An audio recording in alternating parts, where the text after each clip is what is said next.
Hi everyone, welcome back to my YouTube channel literary scholars academy with doctor Manzoor Ahmad. Friends, कैसे हैं आप सभी?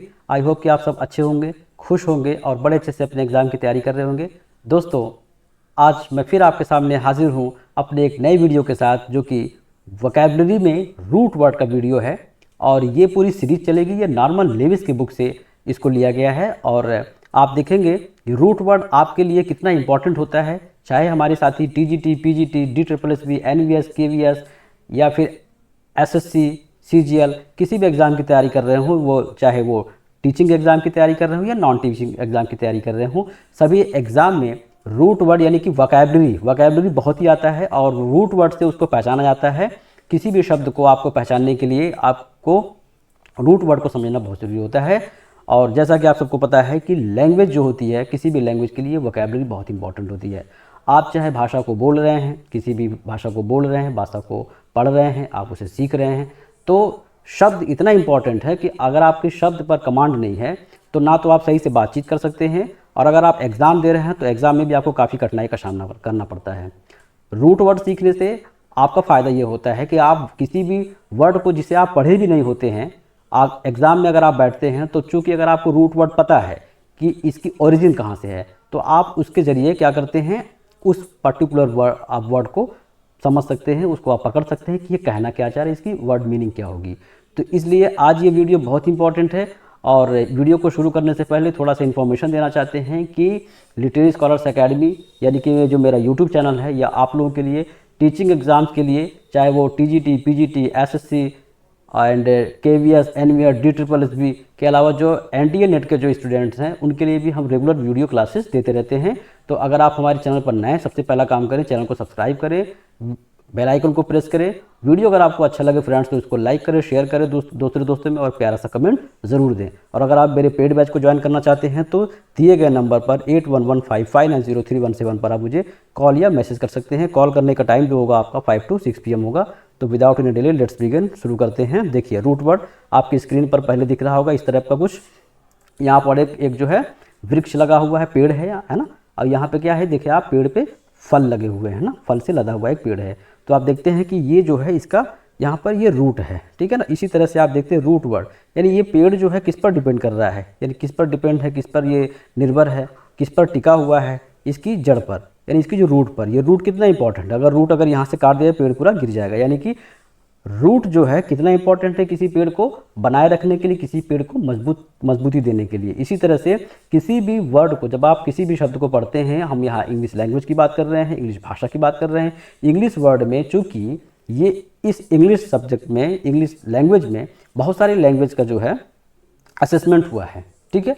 तो अगर हम बात करें तो इसमें लैटिन एंड ग्रीक के बहुत सारे वर्ड जो है लिए गए हैं, या फिर इसकी कहीं ना कहीं ओरिजिन जो है लैटिन एंड ग्रीक से है, बहुत सारे वर्ड मीनिंग की, ठीक है। तो देखते हैं कि Latin and Greek root word से कितने सारे इंग्लिश लैंग्वेज के शब्द बने हैं, ठीक है। इसे हम देखेंगे, इसे आसानी से सीखेंगे फ्रेंड्स, बिल्कुल आसानी से इमेज के उसमें देखेंगे। और ये वीडियो आपके लिए बहुत ही बेनिफिशियल होने वाली है, तो आप रजिस्टर और पेन लेके बैठ जाएं फ्रेंड्स। देखते हैं, पहला आपकी स्क्रीन पर दिखा यहाँ पे वर्ड आर्क, ARCH, आर्क। और यहाँ आप देख रहे हैं कि आर्क पर यहाँ पे क्या है, क्राउन बना हुआ है, कुछ मुकुट बना हुआ है। मुकुट का आप यहाँ पे, क्राउन का आप देख सकते हैं यहाँ पे फोटो। तो आप यहाँ पर इमेज देख रहे हैं मुकुट का, यानी आप समझ सकते हैं भाई मुकुट जो है अगर यहाँ पे है, इसका मतलब यहाँ पर किसी रूलर की बात कर रहा है, किसी एम्परर की बात कर रहा है, किंग की बात कर रहा है, किसी हायर पर्सनालिटी की बात कर रहा है। तो आर्क का मतलब क्या हुआ, अब आप यहाँ से ऊपर की तरफ जाएंगे। सबसे पहले देखते हैं, ये यहाँ से ऊपर जाते हैं, ऊपर की तरफ जाते हैं, आर्क। तो आर्क का मतलब क्या हुआ, आप हमें मिलता है यहाँ पर 3 वर्ड हमारे सामने लिखे हुए हैं। यानी आर्क का मतलब क्या है, मेन भी होता है, चीफ भी होता है, एंड रूलर भी होता है। और आपने देखा कि यहाँ पर क्राउन बना हुआ है, यहाँ पर मुकुट बना हुआ, तो क्राउन मुकुट कौन पहनता है भाई, रूलर पहनता है, यानी कि जो शासक होता है, ठीक है ना। शासक क्या होता है, चीफ होता है, अपने राज्य का मुखिया भी होता है, और यही सत्ता को चलाने वाला मेन होता है ना। यानी कि मेन जो है पॉलिटिकल पावर इसी के पास होती है, ठीक है। अब देखते हैं यहाँ पे क्या है। अब इससे जो है यह हमारा हो गया, ये रूट वर्ड हो गया। अब रूट वर्ड यानी कि ये पेड़ की पूरी जड़ हो गई। अब यहाँ से इसमें जो है बहुत सारे पत्ते हैं, टहनियाँ हैं, बहुत सारे फल हैं, यानी कि बहुत सारे इसमें वर्ड जो है जो बने हुए हैं, लेकिन वो जो बने हुए हैं वो कहीं ना कहीं इसी से कनेक्टेड हैं, इसी से जुड़े हुए हैं, इसी से बने हुए हैं, वो कहीं ना कहीं इसी से उनका लिंक है। तो देखते हैं पहला वर्ड क्या है, यहाँ पर मोनार्की दिया हुआ है ना। तो मोनार्की में आप देखते हैं यहाँ पे ARCH यहाँ पे मिला इसमें। अब इसमें कुछ जो है प्रीफिक्स भी है और सफिक्स के रूप में यहाँ पर एक वर्ड दिया, एक लेटर दिया हुआ है, इसे आप हम सफिक्स ही मानेंगे यहाँ पे टेक्निकली। फिर क्या है यहाँ पे देखना आप ARCH, ये ARCH क्या है, आर्क। आर्क का मतलब आपने देखा तो यहाँ से आपको पता चला कि आर्क का मतलब मेन है, चीफ है या फिर रूलर है। इसका मतलब ये तो क्लियर हो गया पहला, ये आपका हो गया रूट हो गया, ठीक है ना। अब इसको ऐसे पकड़ेंगे फ्रेंड्स, अगर किसी वर्ड को आप रूट वर्ड को अगर आप सीख लेते हैं और अगर आप एग्जाम में बैठते हैं, आपको वो कोई ऐसा वर्ड आता है नया जो आप पढ़े भी नहीं उसको, तभी आप रूट वर्ड से आप उसको टेक्निक लगा के आप जान सकते हैं कि ये कहना क्या चाह रहा है। ये हो गया रूट हो गया। वाई का मतलब हो गया, वाई जो है किसी सिस्टम को जो है इंडिकेट करता है, ठीक है ना। वाई जो होता है ये क्या कर रहा है, किसी सिस्टम को इंडिकेट कर रहा है फ्रेंड्स, ठीक है। तो ये आपका सिस्टम को इंडिकेट कर रहा है। अब देखते हैं यहाँ पर MON जो है, ये मोन का मतलब क्या है, यहाँ पर ये मोन जो है, ये देखिए इसमें क्या होता है, हमने आपको बताया कि ग्रीक और लैटिन से लिया गया है बहुत सारा इंग्लिश लैंग्वेज का वर्ड। तो यहाँ पे मोन जो है ये क्या है, यहाँ से आप देखते हैं, ठीक है। मोनो होता है, डाई होता है, बाई होता है, ठीक है ना। बाई है, मोनो है, डाई है, ठीक है। एंड इस तरह से जो है ये क्या होते हैं, मोनो का मतलब होता है सिंगल होता है, मोनो का मतलब सिंगल होता है यानी कि एक होता है, ठीक है ना। Mono means single, single means एक। तो आप देखते हैं इसका मतलब एक होता है। और आर्क मीन्स होता है क्या, यहाँ पे हमने जब आर्क के पास आए तो मेन, रूलर या फिर चीफ मिला। एंड वाई का मतलब होता है सिस्टम, यानी ऐसा इंसान या है ना, या ऐसा व्यक्ति, ऐसा इकलौता व्यक्ति जिसके पास पूरी सिस्टम हो काम करने की, यानी कि रूलर, ऐसा रूलर जिसके पास शासन चलाने की पूरी सिस्टम व्यवस्था हो, यानी वही सिस्टम चलाने का मेन मुखिया हो, ऐसा इंसान जिसके हाथ में शासन की पूरी बागडोर हो। इसका मतलब क्या हो, मोनार्की का मतलब हो गया राजशाही व्यवस्था। मोनार्की मीन्स हो गया राजशाही व्यवस्था, ओके, जिसे कहते हैं हम साम्राज्य भी कह सकते हैं उसे, ठीक है। अब यहाँ पर देखते हैं मोनार्क दिया हुआ है। अब यहाँ पे देखिए ARCH यहाँ पे भी है। आर का मतलब क्या हो गया, यहाँ पर ये रूट वर्ड हो गया, और यहाँ पे मोन यहाँ पर हो गया आपका ये हो गया आपका प्रीफिक्स हो गया। तो इसका मतलब मोनार्क का मतलब शासन, शासक यानी कि राजा, यानी राजा ये हो गया मोनार्क। और मोनार्की मतलब राजसी, यानी कि राजा की व्यवस्था, यानी है ना किंगशिप जिसे कहते हैं, राजा की सिस्टम। ये हो गया शासन व्यवस्था और ये हो गया क्या, राजा।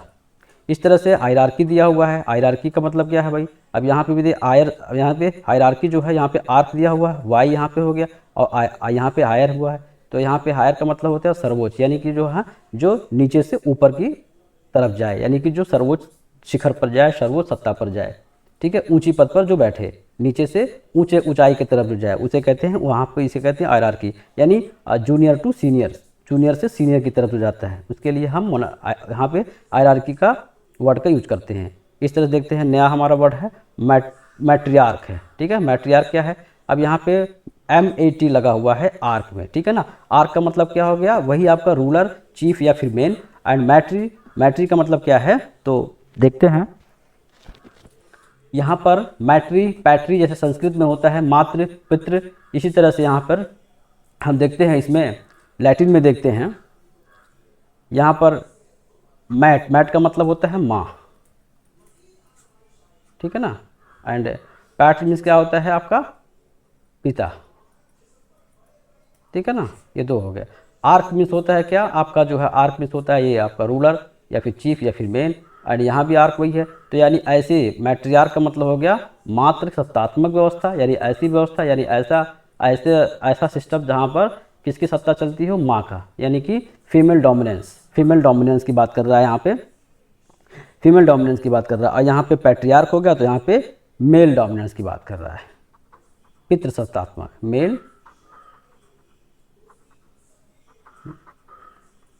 डोमिनेंस की बात कर रहा है। पितृसत्तात्मक हो गया और ये मातृसत्तात्मक हो गया, ठीक है। अब यहाँ पर एक वर्ड और आ गया है, इसको हम यहाँ से जोड़ लेंगे, ये अलग है, ओलिगार्की। ओलिगार्की में क्या होता है भाई, यहाँ पर भी आर्क से बना हुआ है, यानी कि रूलर।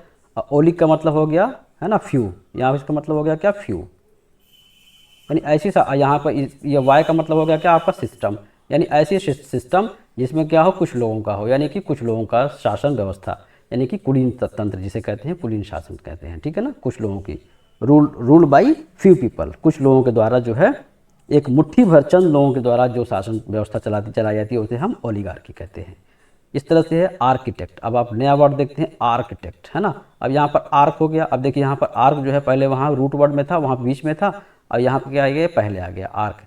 और यहाँ पर टेक्ट जो है, टेक्ट मतलब क्या है, फिर टेक्निकली इंसान, यहाँ पर टेक्निकल से लिया गया है, इसी से टेक्निकल लिया गया है, ठीक है। तो आर्किटेक्ट का मतलब होता है वास्तुशास्त्री, यानी जो घर वगैरह बनाता हो, ठीक है। फिर आर्क बिशप दिया हुआ है यहाँ पे। अब यहाँ पर भी आर्क का मतलब क्या हो गया, आर्क मीन्स हो गया मुख्य, हो गया मुखिया हो गया। जैसे यहाँ पर दिया हुआ मेन भी होता है, चीफ भी होता है, रूलर भी होता है। बिशप होता है जो वहाँ पर जो चर्च का पादरी होता है, यानी कि उसमें जो है ये एक तरह से ना रिलीजियस जो है प्रिस्ट होते हैं, ठीक है। बिशप जो है पादरी से यानी कि क्लर्जीमैन से बड़ी पोस्ट होती है। तो आर्क बिशप का मतलब होता है, अब आपने देखा आर्क बिशप क्या हो गया, arc bishop chief priest of the church, ये जो है चीफ प्रिस्ट हो गया, यानी ऐसा प्रिस्ट, यहाँ आर्क का मतलब चीफ हो गया, तो ये चीफ हो गया, चीफ हो गया। और ये बिशप कौन है, यहाँ पर प्रिस्ट है, चीफ प्रिस्ट हो गया। कहाँ का होता है प्रिस्ट, कहाँ बैठता है ये बिशप, यहाँ पे चर्च में बैठता है, यहाँ पे दा लगा देंगे, आप chief priest of the church, ठीक। तो ये आपका आर्क बिशप का मतलब होगा chief priest of the church, यानी चर्च का मुख्य पादरी, ठीक है। इस तरह से नया ऑर्डर हमारा देखते हैं यहाँ पर का अनार्की दिया हुआ है। अब यहाँ भी आर्क है ना, आर्क है यहाँ पर, यानी कि रूलर है ना। आर्क का मतलब रूलर हो गया, या फिर मेन हो गया, या फिर चीफ हो गया। वाई का मतलब यहाँ पर हो गया क्या, इसके सिस्टम, अनार्की। अब अनार्की का मतलब क्या हुआ, यहाँ पर देखिए आर्क है, आर्क में एना लगा हुआ है ना, एन लगा हुआ है, यानी ए एन लगा हुआ है। तो यहाँ पर क्या हो गया, अब ये इसका एंटोनिम बन गया, है ना। आर्क में एन लगा दिया, एनार्क हो गया, अब वाई लगा दिया तो एनार्की हो गया, यानी कि अब ये इसका एंटोनिम हो गया। किसी मतलब ये नेगेटिव वर्ड कुछ दे रहा है, कुछ ये नेगेटिव वर्ड दे रहा है।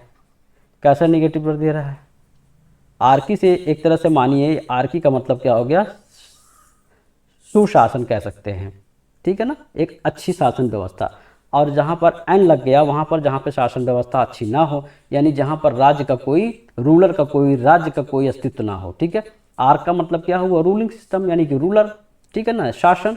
जहाँ पर मुकुट हो, जहाँ पर शासन हो, जहाँ पर कोई मुखिया हो, जहाँ पर कोई मालिक हो, जहाँ कोई शासन करने वाला हो, और उसमें एन लग गया तो वो जहाँ पर कोई शासन करने वाला ना हो, यानी कि बिल्कुल क्या हो, वो अराजकता जिसे कहते हैं, ठीक है, जहाँ पर अराजकता हो। जैसे आप देख सकते हैं कि 2001 में नेपाल के जो शासक थे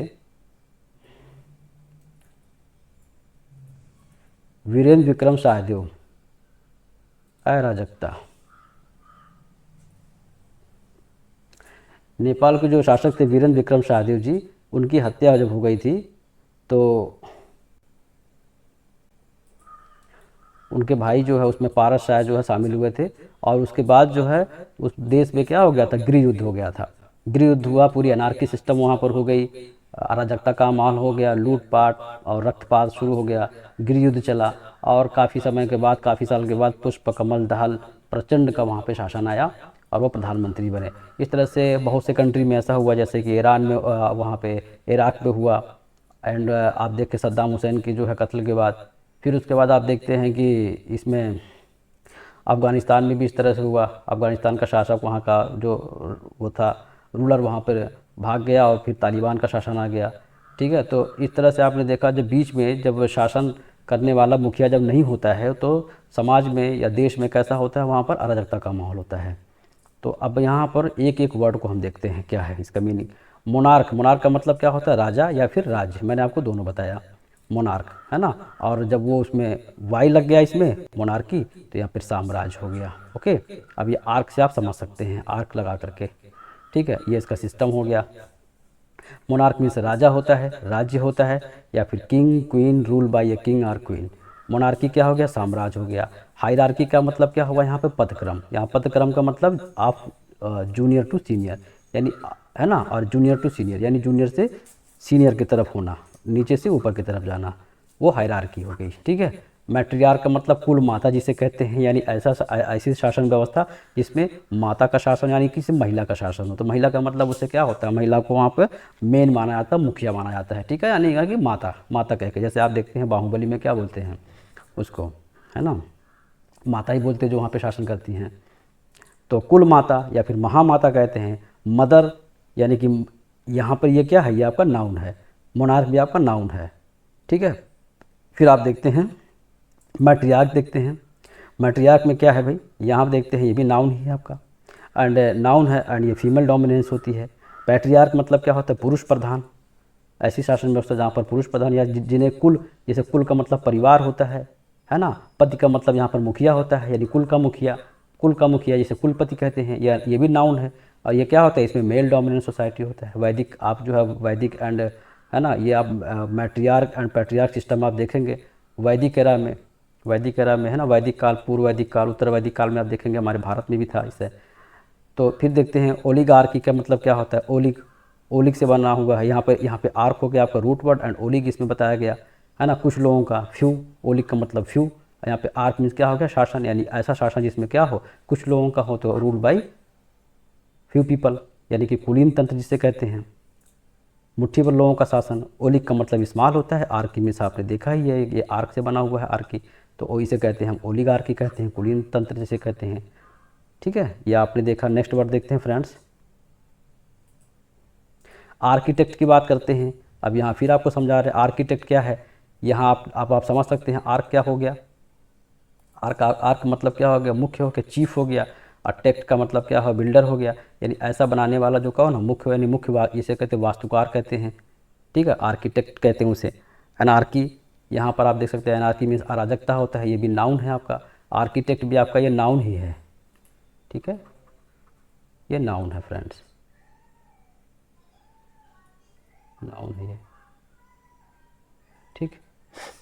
एब्सेंस ऑफ गवर्नमेंट, जहाँ पर सरकार का कोई अस्तित्व ना हो, उसे कहते हैं क्या, अराजकता कहते हैं, उसे अंग्रेजी में अनार्की कहते हैं। आर्क बिशप, आर्क बिशप देखते हैं, यानी कि ये कौन होता है, ये भी आपका नाउन होता है, जिसे कहते हैं मुख्य धर्माध्यक्ष कहते हैं, ये ईसाई धर्म का मुख्य धर्माध्यक्ष होता है। चीफ प्रीस्ट ऑफ चर्च कहते हैं, ठीक है।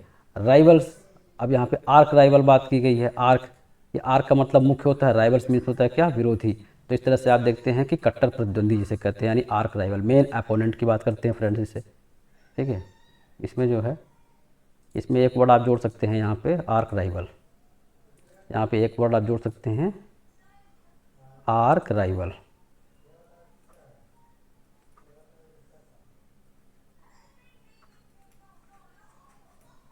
आर्क राइवल जोड़ सकते हैं। नेक्स्ट देखते हैं फ्रेंड्स, अगली स्लाइड पे हम देखते हैं, हमारा नया वर्ड है ऑटो। ऑटो जो हमारा ये रूट वर्ड है, रूट वर्ड इसमें देखते हैं ऑटो में क्या है। ऑटो का मतलब होता है सेल्फ। जिस तरह से आपने वहाँ देखा था फ्रेंड्स, आपने आर्क में देखा था, उसका मतलब होता है मुख्य या फिर चीफ या फिर रूलर। इसी तरह से ऑटो का मतलब क्या होता है, यहाँ पर सेल्फ होता है फ्रेंड्स। ऑटो मीन्स सेल्फ होता है, यानी कि स्वयं, जिसे कहते हैं स्वयं, स्वयं, ठीक है ना, इसे कहते हैं खुद। अब क्या होता है ऑटो मीन्स, जैसे सेल्फ होता है, तो आप देखते हैं ये हमारा रूट वर्ड हो गया, ये हमारा जो है वृक्ष का रूट वर्ड हो गया, रूट हो गया। अब इससे बहुत सारे शाखाएं निकली है, बहुत सारे फल है, बहुत सारी पत्तियां हैं। तो पहला क्या है, ऑटोनोमस है। ऑटोनोमस ये हमारा क्या होता है, एडजेक्टिव होता है। तो ऑटो का मतलब सेल्फ हो गया, नोमस यानी कि क्या होता है, स्वशासी, यानी शासन। नोमस में शासन यानी स्वशासी, है ना, जो क्या हो, जो सेल्फ डिपेंड हो, जो सेल्फ, जो खुद में डिपेंड हो, उसे कहते हैं स्वशासी। जो खुद का मालिक हो, हैविंग सेल्फ गवर्नमेंट, यानी जो ऐसा है ना, जो खुद की सरकार चलाता हो। नोमस मीन्स क्या होता है ना, सेल्फ गवर्नमेंट की बात करते हैं। तो ऑटो मीन्स होता है क्या, ऑटो मीन्स खुद हो गया, नोमस मीन्स गवर्नमेंट जो चलाता हो, यानी कि खुद का गवर्नमेंट चलाने वाले, इसे कहते हैं स्वशासी। स्वशासी व्यवस्था ये आपका एडजेक्टिव हो गया। इस पर ओ यू एस लगता है, वो आपका एडजेक्टिव बनता है फ्रेंड्स। वहाँ से किसी भी वर्ड के आखिरी में जो है ना क्या लगता है, ओ यू एस, तो वो क्या बनता है, आपका एडजेक्टिव बनता है, आप समझ सकते हैं। फिर दूसरा वर्ड हमारा है ऑटोमेशन की बात करते हैं। ऑटोमेशन ये हमारा क्या है, नाउन है। तो मेशन, यहाँ पे आप मेशन, ये आपका हो गया, इसका मतलब होता है चलना, चालन। तो ऑटोमेशन का मतलब हो गया का a system completely operated by machine. तो यह मेशन जो है किससे बना, ये इससे है, ये आपका मशीन से ये एसोसिएटेड है, ठीक है ना। तो आपने बताया a system completely operated by machine, ऐसी सिस्टम जो क्या चले, जिससे जो पूरी तरह से मशीन से चले। जैसे हम आपको ये यूट्यूब पर लाइव आपको जो है ये क्लासेस दे रहे हैं, तो कहीं ना कहीं ये क्या है, ये इक्विपमेंट जो है एक तरह से इसमें मशीन का भी या फिर इसमें सॉफ्टवेयर का इस्तेमाल किया गया है। इस तरह आप कोई भी से ऐसी चीज़ देखते हैं जो क्या हो, वो मशीन से जो ऑपरेट कर रहा हो, ऐसी सिस्टम जो क्या हो, मशीन से जो चल रही हो, उसे कहते हैं स्वचालन, जिसे कहते हैं ऑटोमेशन कहते हैं। ये आपका नाउन होता है फ्रेंड्स। नेक्स्ट वर्ड देखते हैं ऑटोमेटिक। ऑटोमेटिक भी वही से आप बना हुआ, ऑटो आपका हो गया सेल्फ हो गया, मैटिक ऑटोमेटिक ये आपका स्वचालित हो गया, ये आपका एडजेक्टिव होता है। And things which functions by self, ऐसी चीज़ जिसका फंक्शन जो है खुद से हो, उसे कहते हैं, उसे ऑपरेट करने के लिए दूसरे किसी चीज़ का की ज़रूरत ना पड़े, वो खुद से चलने लगे, उसे कहते हैं ऑटोमेटिक। ठीक है, वो आपका एडजेक्टिव होता है, एडजेक्टिव उसे कहते हैं। ठीक है, एडजेक्टिव। फिर आपका नेक्स्ट वर्ड जो है ऑटो से बना हुआ क्या है, ऑटोक्रेसी। ठीक है, क्रेसी, क्रेसी जहाँ पर लगता है उसका मतलब होता है ना सिस्टम, है ना, तंत्र जिसे कहते हैं। जैसे डेमो, डेमोस से बना हुआ है, क्रेसी तंत्र होता है, डेमोक्रेसी है ना आपका लोकतंत्र होता है। ऑटोक्रेसी एक तंत्र जिसे कहते हैं, या फिर निरंकुश, निरंकुशता जहाँ पर होती है, यानी एक तंत्र, रूल बाई एन आउटक्रैट, यानी खुद एक ही इंसान के द्वारा शासन चलाना, उसे कहते हैं ऑटोक्रेसी। ठीक है, रूल बाई एन ऑटोक्रैट, निरंकुशता। और जहाँ ऑटोक्रेसी होती है वहाँ पर क्या होती है, निरंकुशता होती है। ठीक है, निरंकुश होता है यानी मनमाना, जैसे वहाँ पर लेवे 16 था, लुई 16वां था। ठीक है, कहीं ना कहीं आप हिटलर को भी समझ सकते हैं, वो तो डिक्टेटर थे। फिर आप देखते हैं ऑटोक्रैट क्या मतलब होता है, स्वेच्छाचारी शासक। ये ऑटोक्रेसी इसी ऑटोक्रैट से बना हुआ है, क्रैट से बना हुआ है। ठीक है ना, यहाँ पे ऑटो सेल्फ हो गया, क्रैट, क्रैट मीन्स क्या होता है, शासक होता है। जैसे वहाँ पर आर्क था शासक, वैसे वहाँ पर आर्क एंड क्रैट ये दोनों क्या होते हैं, एक तरह से रूट वर्ड जो होते हैं आपस में, ये सिनोनिम होते हैं। तो आर्क का मतलब भी शासन होता है, शासक होता है, एंड क्रैट का मतलब भी शासक होता है। ये क्रैट आपका हो गया। ठीक है, ये ऑटो जो है ये इसमें क्या हो गया, आपका प्रीफिक्स हो गया, ये आपका रूट वर्ड भी है और ये प्रीफिक्स के रूप में है, सफिक्स के रूप में यहाँ पे क्रैट जोड़ दिया। क्रैट का मतलब होता है शासक, तो ऑटोक्रैट का मतलब स्वेच्छाचारी शासक, यानी ऐसा शासक जो अपनी ही मर्जी से काम करता हो, वो किसी दूसरे की ना सुने कभी, ना किसी से राय ले, ना किसी से मशवरा ले, ना किसी की बात को माने, खुद की सरकार चलाए, खुद से अपना ही फैसला सब कुछ सुनाए। ऐसे इंसान को, ऐसे शासक को कहते हैं ऑटोक्रैट कहते हैं, और ऐसे सिस्टम को कहते हैं, और जो उसकी सिस्टम इस तरह से बना देता हो कि उसके बाद पीढ़ी दर पीढ़ी इसी तरह से काम करता रहे, वो इस तरह से किया, उसका बेटा भी, जैसे आप देखेंगे हमारे यहाँ उसमें ब्रिटिश जो है जितने भी मोनार्क हुए हैं उसमें मैक्सिमम ऐसे पाएंगे आप, यूरोप पे तो आप मैक्सिमम पाएंगे इस तरह से। तो पीढ़ी दर पीढ़ी जो है वो भी जो है इस तरह से निरंकुशता करता था, निरंकुश शासक था, और उसका कोई भी राजा हुआ, उसका बेटा आया वो भी ऐसे किया, उसका बेटा आया वो भी ऐसे किया, पूरी सिस्टम ऐसे चल गई, तो वो क्या हो गया, ऑटोक्रेसी। आप वहाँ पर देख सकते हैं, आप इंग्लैंड के आप उसमें जो है सिस्टम में देख सकते हैं, पॉलिटिकल सिस्टम में देख सकते हैं आप, हर कोई इस तरह से निरंकुश होता जा रहा था। ठीक है, तो फिर देखते हैं इस तरह से क्या है, ऑटोबायोग्राफी एक हमारा नया वर्ड है। अब ये आप देखते हैं ऑटोक्रैट नाउन हो गया, ऑटोक्रेसी भी आपका ये नाउन ही है, एंड आप देखते हैं ऑटोबायोग्राफी ये भी आपका नाउन ही है। अब इसमें ऑटोबायोग्राफी में क्या है, अब ऑटो मीन्स स्वयं हो गया, एंड यहाँ पे ग्राफ एक देखते हैं बायो, एक देखते हैं ग्राफ। ठीक है ना, तो बायो, बायो है ना, और ये पे ग्राफ है, ग्राफ का मतलब होता है लिखना, लिखावट है ना, ग्राफिया से बना हुआ है, इसी से बना हुआ ग्राफिया, ग्राफिंग करना यानी लिखना, राइट, राइट लिखना। ठीक है ना, तो ऑटो का मतलब खुद, स्वयं हो गया यानी खुद हो गया, या ये हो गया लिखना। ठीक है ना, या इसका मतलब फ्रेंड्स वो लिखना हुआ, और ऑटो मीन्स हो गया सेल्फ, यानी जो सेल्फ है इससे क्या, अपने बारे में। बायो, बायो का मतलब क्या है यहाँ पे, बायो का मतलब होता है जीवनी, है ना, तो ऑटोबायोग्राफी यानी क्या, ऐसा इंसान जो खुद की अपनी कथा को लिखे, उसे क्या कहते हैं, आत्मकथा लिखते कहते हैं। अब आपने देखा इसमें जो है ऑटो एक हो गया वर्ड, और ये आपका बायो 2 हो गया, एंड ग्राफी, ये ग्राफी 3 हो गया। अब इसमें आपको ये जो है रूट वर्ड मिला के आपका ऑटो, जो कि किसमें है, यहाँ पर प्रीफिक्स के रूप में है, बाकी इसमें जो है 2 इसके सफिक्स लगे हुए हैं। तो आपने इस तरह से देखा यहाँ पे ऑटोबायोग्राफी, 3 सिलेबल भी आपके मिल रहे हैं। सिलेबल की वीडियो आप देख सकते हैं, उसमें सिलेबल मैंने आपको समझाया कैसे बनना, ऑटोबायोग्राफी। अब आप देखते हैं person self written life story, ऐसा इंसान जो अपनी ही लाइफ स्टोरी को खुद से लिखता है, उससे उस चीज़ को कहते हैं क्या, उस लिखावट को हम क्या कहते हैं, ऑटोबायोग्राफी, उस कथा को, उस स्टोरी को कहते हैं ऑटोबायोग्राफी कहते हैं फ्रेंड्स। नेक्स्ट देखते हैं अड, AUD, अड, अड से क्या बना हुआ है इसका। अब यहाँ पर देखते हैं ये जो रूट वर्ड है इसका मतलब क्या होता है, हियर होता है या फिर लिसन होता है ना, हियर, हियर माने सुनना, लिसन मीन सुनना। ठीक है, अब देखते हैं यहाँ पे क्या है फ्रेंड्स, पहला वर्ड हमारा क्या है, तो अड से बना हुआ है ऑडियंस, ऑडियंस। ठीक है, आप देखें ऑडियंस, तो यहाँ पर सुनना, अब यहाँ अड का मतलब होता है सुनना, तो ऑडियंस का मतलब होगा ना, ये आपका NCE जहाँ पर लगता है, CE ये क्या बनता है, नाउन बनता है, तो ऑडियंस का मतलब होता है श्रोता या दर्शकगण, वन हु हियर्स या लिसन, वन हु हियर्स या लिसन, यानी कि ऑडियंस का मतलब क्या हो गया आपका श्रोता या फिर दर्शक, ठीक है, सुनने वाले, जो सुनते भी हो जो देखते भी हो उसे ऑडियंस कहते हैं। फिर नेक्स्ट हुआ है आपका ऑडिबल। ऑडिबल है, ये भी आप देखते हैं, ये हमारा एडजेक्टिव होता है फ्रेंड्स, है ना, ऑडिबल, तो जो सुनाई दे या सुनने की योग्य, दैट कैन बी हर्ड, जिसे सुना जा सके आसानी से। नेक्स्ट हमारा वर्ड है ऑडिटोरियम। तो ऑडी यहाँ पर भी हो गया, इसका मतलब यहाँ पे सुनने वाली बात की जा रही है। टोरियम, तो ऑडिटोरियम इसमें जोड़ दिया गया, टोरियम, टोरियम, अब ये पूरा वर्ड बन गया, है ना, कंप्लीट वर्ड बन गया। तो ऑडिटोरियम में एक बन गया, क्या नाउन बन गया। इसका मतलब होता है प्रेक्षागृह। अम का मतलब होता है प्लेस, यहाँ पे फिर एक एक इसको वर्ड को तोड़ के बता रहे हैं। अम का मतलब होता है प्लेस, ठीक है ना, एंड यह आपने देख लिया, अम का मतलब प्लेस हो गया, अड का मतलब सुनना, टोरियम, है ना। अब आप देखते हैं कैसा प्लेस जहाँ पर क्या लोग बैठ के कुछ चीज़ को सुने, यानी कि आपने देखा जो सुनने वाला होता है उसे हम श्रोता कहते हैं, ऑडियंस कहते हैं, और जहाँ वो बैठ करके सुनता है बात को, जो सुनता भी है और देखता भी है, उस स्थान को कहते हैं हम प्रेक्षागृह कहते हैं, जिसे अंग्रेजी में कहते हैं ऑडिटोरियम कहते हैं फ्रेंड्स, ठीक है। तो आपका ये भी एक वर्ड आपका कंप्लीट हो गया।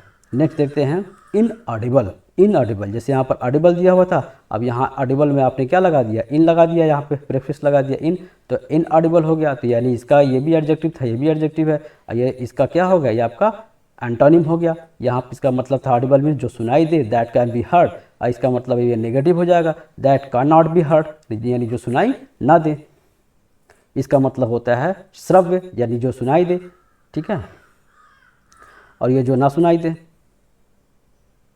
अब देखते हैं क्या है एवी। AVI से बना हुआ है एवी, इसका मतलब क्या होता है बर्ड या फिर फ्लाइंग।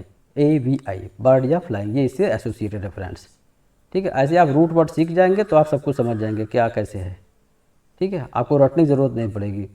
अब यहाँ पर देखते हैं एवी। एवी का मतलब जैसे आपने देखा एविएशन एक वर्ड है, तो एवी का मतलब समझ गया आप, या तो बर्ड कहेगा या फिर यहाँ पर फ्लाई की बात करेगा। शन क्या होता है, जैसे स्टे, स्टेशन, प्ले, है ना, स्टे का स्टेशन होता है, सिविलाइज का सिविलाइजेशन होता है, मोनेटाइज का मोनेटाइजेशन होता है। तो शन जहाँ पर लगता है वो क्या बनता है, हमारा नाउन बनता है फ्रेंड्स, मैंने आपको उसमें बताया है, फंडामेंटल की क्लास में बताया है मैंने। तो एवी का मतलब होता है उड़ना, है ना, और जो शन हो क्या हो, जो चीज़ मतलब उड़ने वाली चीज़, ठीक है। तो क्या हो गया आपका नाउन बन गया, यानी कि विमान चालन जिसे कहते हैं, ठीक है। क्लियर हो गया, या आपका वर्ड आपका क्लियर हो गया होगा आई थिंक। इसके बाद देखते हैं एवियरी, ठीक है, एवियरी। तो अब यहाँ पे देखते हैं, यहाँ भी जो है आपका क्या हो गया, एवी का मतलब हो गया क्या, यहाँ पर उड़ने की बात कर रहा है, यहाँ पे फ्लाई की बात कर रहा है, या फिर यहाँ पे पक्षी की बात कर रहा है, दो में से कोई एक होगा। तो यहाँ देखते हैं इसको पक्षी मानते हैं। एरी का मतलब क्या होता है, यानी इसका क्या होता है, जो इसका जहाँ पर ये चीज़ें रखी जाती हैं, है ना, पक्षीशाला, यानी जहाँ पक्षियाँ होती हैं उसे कहते हैं पक्षीशाला। तो एवरी का मतलब होता है पक्षीशाला।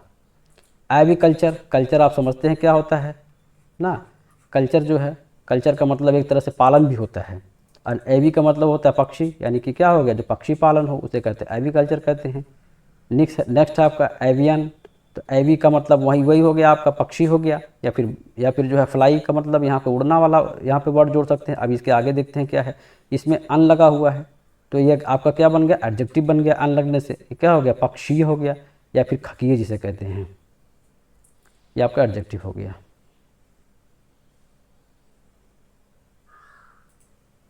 नेक्स्ट देखते हैं फ्रेंड्स, ये बहुत इंपॉर्टेंट है, यहाँ भी एमबी और एमफी से बहुत सारे वर्ड आते हैं। देखते हैं क्या है एमबी और एमफी से।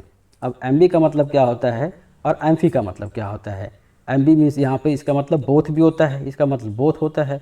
एमफी मीन्स इसका चारों ओर भी होता है, ठीक है, और भी होता है चारों ओर। यहाँ एमबी मतलब चौतरफा, यानी एमबी एमफी का मतलब यहाँ इसका मतलब बोथ भी होता है एंड फोर भी होता है ना। कभी कभी ये जैसे ना जब राउंड लेता है तो इसके चौतरफा भी कहते हैं, और कहते हैं, यानी कि चारों ओर कहते हैं। एमबी एमफी चौतरफा, चारों ओर से, ठीक है, यानी दो इधर और दो इधर और दो इधर, इधर की बात करेगा दो, इधर की बात करेगा दो, तो क्या होता है।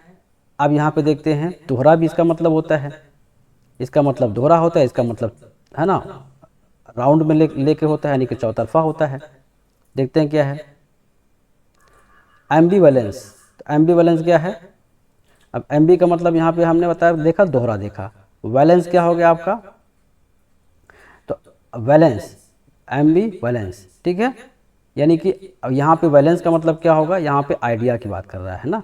ऐसा इंसान जिसके क्या हो आइडिया दो, यानी कि जो डबल स्टैंडर्ड रखता हो। जैसे कि एम्बी बैलेंस का मतलब ये नाउन है पहली चीज़ तो एम्बी बैलेंस का मतलब हुआ प्यार और नफरत करने दोनों एक साथ करने वाला। यानी वो प्यार भी करे और नफरत भी साथ साथ करे। कभी किसी से, जैसे आप देखते हैं कोई इंसान कभी किसी को बहुत चाहता है और एक पल में उससे वो झगड़ा भी कर लेता है, तो प्यार भी करता है और चाहता भी है, नफरत भी करता है, पास भी आता है। ऐसे इंसान को क्या कहते हैं, एम्बी बैलेंस कहते हैं। ठीक है, प्यार जो प्यार भी करे और नफरत, यानी कि जो डबल स्टैंडर्ड रखता हो। ठीक है, फिर देखते हैं एम्बिएंट। एम्बिएंट हमारा जो है क्या, नेक्स्ट वर्ड है, ये हमारा एडजेक्टिव है। तो एम्बी का मतलब आपने देखा है ना, बोथ की बात कर रहा है, एंड इसमें एंट लगा दिया एम्बिएंट। अब यहाँ पे परिवेश की बात कर रहा है। ठीक है ना। नेक्स्ट देखते हैं एम्बी डेक्स्टर। तो एम्बी का मतलब यहाँ पे क्या है, बोथ है, बोथ। ठीक है, बोथ हो गया, एम्बी का मतलब बोथ हो गया। तो एम्बी जो बोथ हो गया फ्रेंड्स, तो इसमें डेक्स्टर का मतलब होता है ना, डेक्स्ट का मतलब वो यहाँ पे दक्ष से मानेंगे। तो एम्बी डेक्स्टर का मतलब ऐसा इंसान जो क्या हो, जो दोनों दोनों चीज़ों से जो या फिर जो दोनों हाथों से काम करता हो। ठीक है, अब यहाँ पे देखते हैं एम्बी बैलेंस। आपने देखा एम्बी बैलेंस, एम्बी बैलेंस प्यार और नफरत दोनों एक साथ करने वाला इंसान, इस तरह से आपने देखा। फिर नेक्स्ट हो गया क्या, एम्बियंट हो गया, एम्बियंस है, एम्बियंस है एंड एम्बियंस। इसमें जो है एम्बियंस कहाँ पर है, एम्बियंट की बात कर रहे हैं। चलिए, एम्बिट हो गया आपका एम्बियंट। एम्बियंट मीन्स होता है परिवेश होता है, यानी द एरिया सराउंडिंग। यहाँ बात करेंगे the area, the area surrounding, ये हो गया आपका एम्बियंट। ठीक है, एम्बियंट का मतलब हो गया परिवेश, और एम्बिट का मतलब हो गया द एरिया सराउंडिंग, यानी कि सीमा जिसे कहते हैं, परिधि जिसे कहते हैं, या फिर दायरा कहते हैं, दायरा, एरिया सराउंडिंग, दायरा। फिर आपका हो गया एम्बीवेलेंट। एम्बीवेलेंट भी आपका एडजेक्टिव है। ठीक है, एम्बी मीन्स आपका यहाँ पे देखेंगे आपने बोथ कहा। ठीक है, एम्बीवेलेंट में बोथ आपने कहा, एंड इसमें जो है आपने वेलेंट लगा दिया, तो इसका मतलब हो गया हिंदी में उभय भावी जिसे कहते हैं, यानी उभय भावी, यानी having two negative and feeling ways, जिसके पास दोनों विचार हों। जैसे यहाँ पे आपने एम्बीवेलेंस देखा था, ये नाउन हो गया था, अब उसी का जो यहाँ पर एडजेक्टिव बना हुआ है हैविंग बोथ साइड्स, है ना, जिसके पास दो दो जो है विचार हो, having two types of two negative feelings, two negative feelings, positive feeling, यानी नेगेटिव फीलिंग को क्या करे, कभी वो नेगेटिव फीलिंग को दिखाए, कभी वो पॉजिटिव फीलिंग को दिखाए, जो दोनों फीलिंग को दिखाए, having two negative and positive feeling in the same way. ठीक है, आपका वो हो गया एम्बीवेलेंट। फिर क्या है, एम्बिलैटरल की बात कर रहा है। अब देखिए फ्रेंड्स, ये क्या है, एम्बिलैटरल इंपॉर्टेंट है, जो दोनों पक्षों से संबंधित हो। ठीक है, नेक्स्ट देखते हैं एम्बिलैटरल। एम्बिलैटरल, इसके बाद है एम्फीबियन। एम्फीबियन का मतलब क्या होता है, ये आपका एम्बिलैटरल भी आपका जो है एडजेक्टिव है, एंड एम्फीबियन आपका क्या है, ये आपका नाउन होता है, इसे कहते हैं उभयचर कहते हैं। उभयचर का मतलब यहाँ पे क्या है, that can live both land and water, जो लैंड में भी रहता हो एंड वाटर में भी रहता हो, उसे कहते हैं उभयचर कहते हैं। चर का मतलब चलने वाला, जो पानी पर भी चले और जो ज़मीन पर भी चले और जो पानी में भी चले, उसे कहते हैं उभयचर कहते हैं।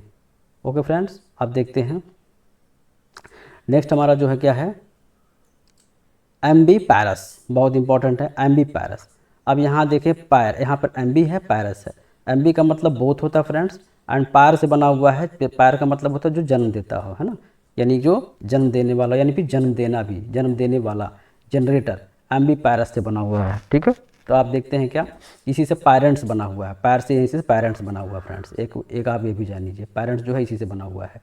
तो एम्बी पैरस का मतलब यहाँ पे अस लग गया, तो आपका अस लगने से एडजेक्टिव बन गया, यानी कि जो है क्या हो गया कि एम्बी पैरस का मतलब उभयलिंगी, यानी जिसमें क्या हो, जिसमें जो है ये आपके पत्ते भी हों और आपकी जो है क्या हो, इसमें जो है पेड़ भी हो एंड पत्ते भी हों, यानी पेड़ भी हो और पत्ते भी हो, तो इसे कहते हैं ना उभयलिंगी कहते हैं, एम्बी पैरस कहते हैं।